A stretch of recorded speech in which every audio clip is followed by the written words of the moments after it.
दत्वाड येथील मराठी शाळेच्या आवारात भाजी मंडईची लगबग, भाजी घ्या भाजीचा आरडाओरडा, गिराहिकांना आकर्षित करण्यासाठी विविध ताज्या भाज्या विक्रीस आणून दत्वाड येथील लठ्ठे एज्युकेशन सोसायटी संचलित पूर्व प्राथमिक आणि प्राथमिक शाळेच्या आवारात भव्य मंडप आणि कमान उभी करून बालवाडी ते चौथीपर्यंतच्या लहान विद्यार्थ्यांनी आठवडी बाजार भरवला होता।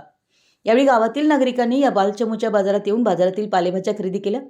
परिसरातील शेतकऱ्यांच्या मुलांनी आपल्या शेतातील भाजीपाला शाळेत भरवलेल्या बाजारातच विकायला आणल्यामुळे शाळेत आठवडी बाजाराचं वातावरण तयार झालं होतं।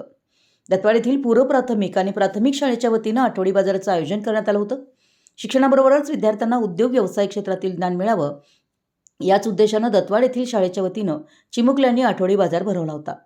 सध्या व्यवसायामध्ये बाजारास विशेष महत्त्व दिलं जातं। चिमुकल्यांनी बाजार भरवून गावात आगळा वेगळा संदेश दिला व उपस्थित पालकांचे वेगवेगळ्या भाज्या, फळं, खाद्यपदार्थ, पुस्तके आदी विक्रीस आणून आकर्षण निर्माण केलं। यामध्ये शाळेतील सर्व विद्यार्थी मोठ्या संख्येने सहभागी झाले होते।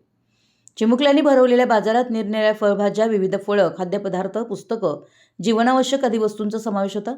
या निमित्तानं विद्यार्थ्यांनी खरेदी, विक्री, नफा तोटा या संकल्पना समजून घेतल्या।